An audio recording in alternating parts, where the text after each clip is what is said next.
Hi, I'm Hammy, and this was my first Pokemon game. And hey, I'm Javi, and this was my first Pokemon game. And we just went to Southeast Game Exchange. Our first video game convention, and this is the lesson we learned that we're going to share with you. Let's go.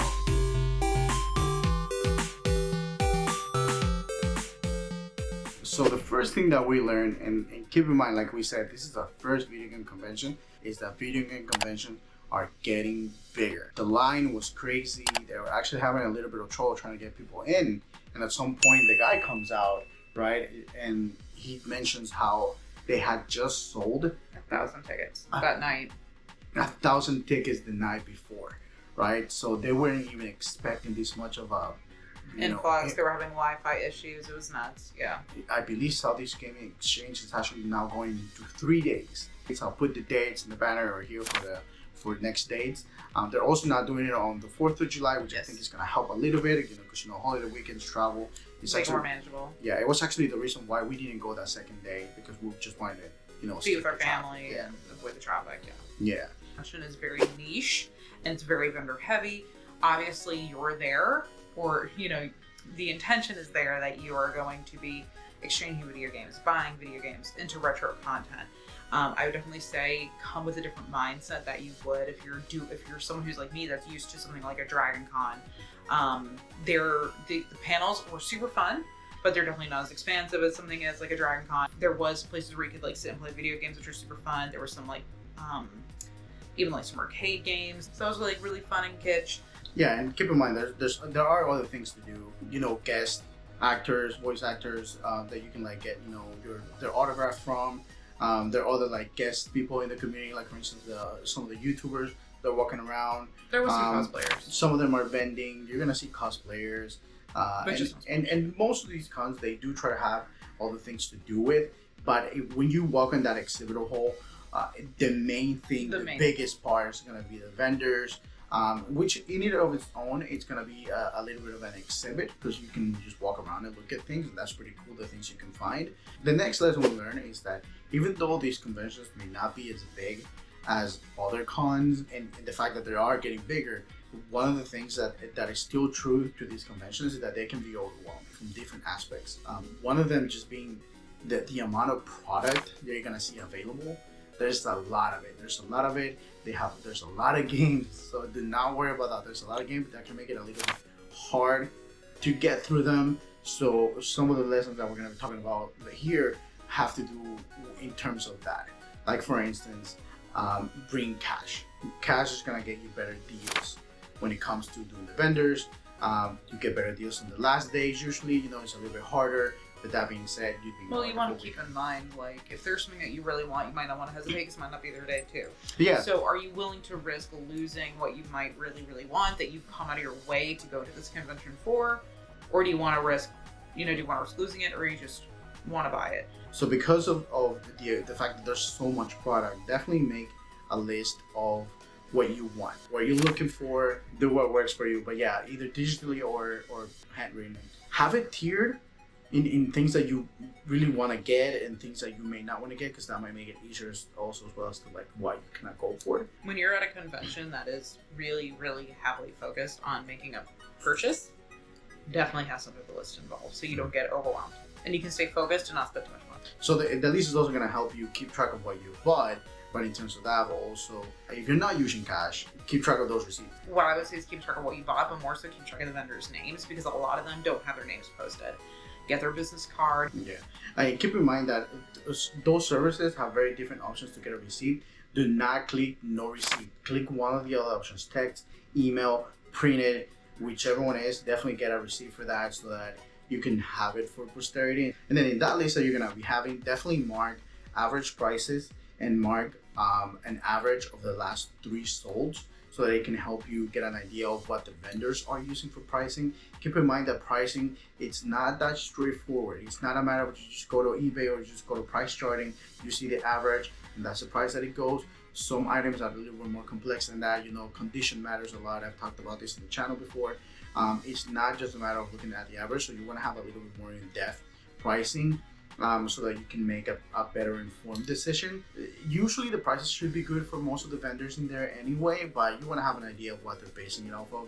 And there are going to be huge discrepancies between vendors, so you, again, unless it's something you really, really want, you want to make sure that you're, you know, advocating for yourself in a situation like this where it is easy to get too enthusiastic. Definitely plan in your list to have items that are kind of like higher and mid tier, as well mixed in with some like lower tier items. And this is because of a few things. One, the mid tier to higher tier items are usually displayed easier to see, so you don't have to like shuffle through a bunch of games. You can kind of like skim through the vendors a little bit easier and try to find things that you're like, okay, I'm looking for this. For instance, I was looking for Pokemon Crystal. And usually that's a game that will be in a glass case or something like that, right? It will be displayed that way. And it's super easy to find. So I could just skim through the whole con trying to see who had it. I actually found one of them that had it. And, you know, I was able to look at it, check out the condition, everything, and check out the price. But yeah, definitely plan for that. And then the lower tier items will kind of like give you a little bit of wiggle room to play with your budget if it comes to play that you can find kind of like the mid or higher tier items. Or it might even help you bundle. Sometimes vendors will have deals where if you buy one and get another one, you can get it for half price. Pre-plan your day. The convention hall itself, I don't know if the convention hall itself is super hot. I did see people that have been there before where like fans are on their neck, have fans, you know, even like manual fans with them. It was not necessarily hot in the convention. It was hot in the room where it was taking place. Their AC was working. But just like due to like the sheer amount of people in there, it was warm. I did not intend to wear a midriff. I didn't intend to have my belly showing. I was just so hot. Bring water. If you're someone with any type of like food sensitivities or anything like that, definitely bring your own food. The food options there were like really limited. I made the mistake of not eating breakfast just because like we were rushing the door and bring any medications you need for prone headaches, tummy aches, bring all that fun stuff with you. If you can bring somebody to the con, definitely bring somebody there. It'll serve many purposes. Emotional support. Obvious emotional support, even. Yeah, emotional support, psychological support, physical support. You know, help you with things, carry around, or just shuffle through things. But it can also help you a little. Sometimes kind of like keep you in check with kind of like what you're trying to buy or something like that. Going back to it being such an vendor heavy thing. Yeah, which we try to do with ourselves. We did have that one moment where I think we kind of like both, which gave in a little bit into like the excitement of the con, and we bought something that maybe we wouldn't have otherwise. But at the end of the day, it wasn't a letdown. Like, we don't necessarily regret it. That brings me to this part of the video, which is like we are giving away Starfy that we bought at the con. It's in pretty rough condition. The label is barely surviving there, but you can kind of see holding on for some percentage of it, but we're giving these away mainly because I did plan. we can't be in a video game channel without at least one video game pickup. We did get. It's so much nicer than a Starfy CIB. With the manual. And it's really CIB. It has the inserts and everything in there. I've never seen this. It is it's a pretty nice copy.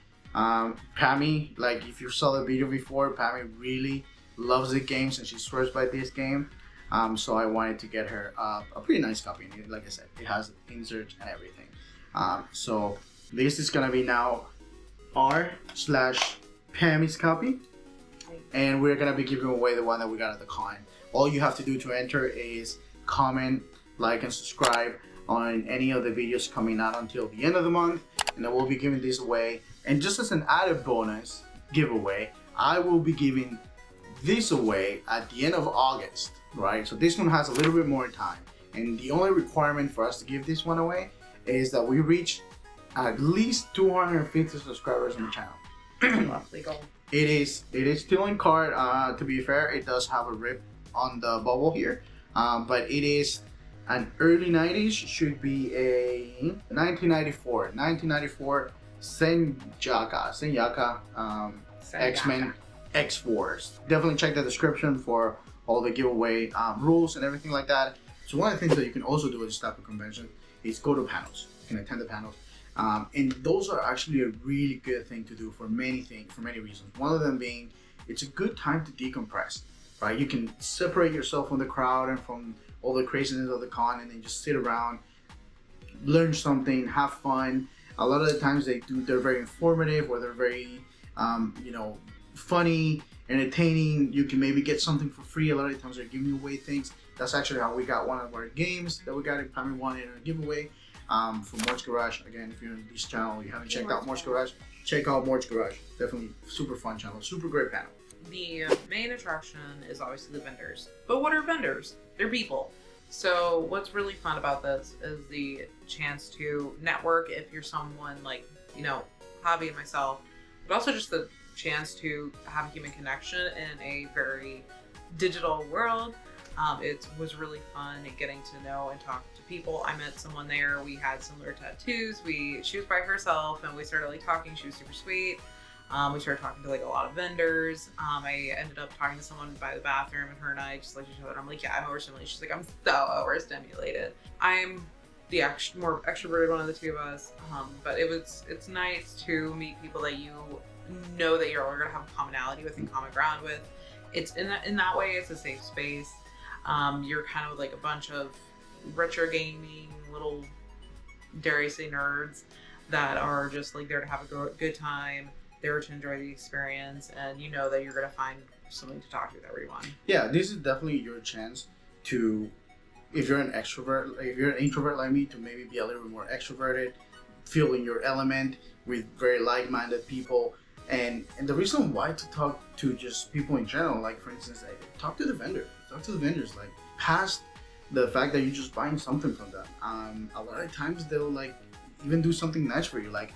We were talking to one of the vendors there. I was looking at one of these Banjo-Kazooie games that was in a box, and I was for a really nice price, and then I see that on the label, on the price, tag, it says repro box, right? And then he starts looking at it, and then he checks that the cartridge is real, the manual is real, but the box is a repro, right? And then he just goes hey, do you want this for free? And I was like, sure, I'll take it. It's still a super nice gesture. He doesn't have to do that. He could have very easily probably even sold it for a few bucks or something like that, because these aren't free.